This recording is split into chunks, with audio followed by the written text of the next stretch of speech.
Guys எல்லாரும் எப்படி இருக்கீங்க? நான் ரொம்ப நல்லா இருக்கேன். நீங்களும் நல்லா இருப்பீங்கன்னு நம்புறேன். இன்னைக்கு பேபிக்கான ஒரு பிரேக்ஃபாஸ்ட் ரெசிபி எப்படி செய்யலாம் பார்க்கலாம் வாங்க. ஃபர்ஸ்ட் ஓட்ஸ் எடுத்துக்கோங்க, அப்புறம் 3 பேரிச்சம்பழம் எடுத்துக்கோங்க, கொஞ்சம் ஏலக்காய் எடுத்துக்கோங்க, அப்புறம் வாழைப்பழம் எல்லாம் சேர்த்துட்டு ஒரு பேன் எடுத்துக்கோங்க. பேனில் ஃபஸ்ட்டு ஓட்ஸ் போட்டுக்கோங்க. ஓட்ஸ் கொஞ்சம் லைட்டாக வறுத்ததுக்கப்புறமா அப்படியே தண்ணி ஊற்றி அதிலே வேக வச்சுருங்க. அப்புறமா டேட்ஸ் எடுத்துக்கோங்க. அதில் இருக்க அந்த சீட்ஸ் எல்லாமே ரிமூவ் பண்ணிக்கோங்க. வெறும் பேரிச்சம்பழத்தை நல்லா பிச்சு போட்டுக்கோங்க கை வச்சு. அப்புறமா அந்த டேட்ஸ் எடுத்து அந்த ஓட்ஸ் கூடவே மிக்ஸ் பண்ணிடுங்க. மிக்ஸ் பண்ணும்போது நல்லா கலந்து விட்டுக்கோங்க. அப்போ தான் டேட்ஸ் வந்து ஒரு மாதிரி மசிஞ்சு வரும்.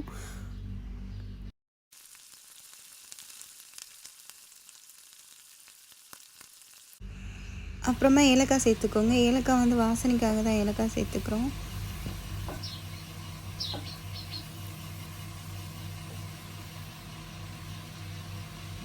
அப்புறம் நல்லா கிண்டி விட்டுக்கோங்க. அப்புறமா பனானா கட் பண்ணி சேர்த்துக்கலாம். பனானாவை சின்ன சின்ன பீஸாக ஸ்லைஸாக கட் பண்ணிக்கோங்க. அப்போ தான் அது கூட மசிஞ்சு வரும். சேர்த்துக்கோங்க பனானாவை. எல்லாம் சேர்த்து நல்லாவே மிக்ஸ் பண்ணிக்கோங்க. மிக்ஸ் பண்ணதுக்கப்புறமா கொஞ்சம் நேரம் வேக விட்டுக்கோங்க.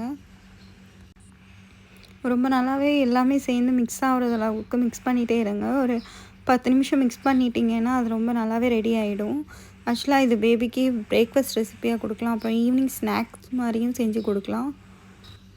அப்புறமா கொஞ்சமாக நெய் சேர்த்துக்கோங்க. நெய்யுமே வாசனைக்காக தான், அந்த ஸ்மெல் நல்லாயிருக்கும் பிள்ளைக்கு சாப்பிடும்போது.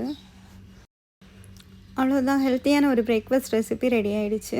அப்புறமா பாப்பாவுக்கு கொடுக்கும்போது அந்த ஏலக்காய் மட்டும் ரிமூவ் பண்ணிவிட்டு கொடுத்துடுங்க. ஏன்னா ஏலக்காய் அப்படி ஃபுல்லாகவே பாப்பாவுக்கு போயிடக்கூடாது. அதனால் ஏலக்காய் மட்டும் எடுத்து ரிமூவ் பண்ணிவிட்டு பாப்பாவுக்கு ஊட்டி விட்டுடுங்க.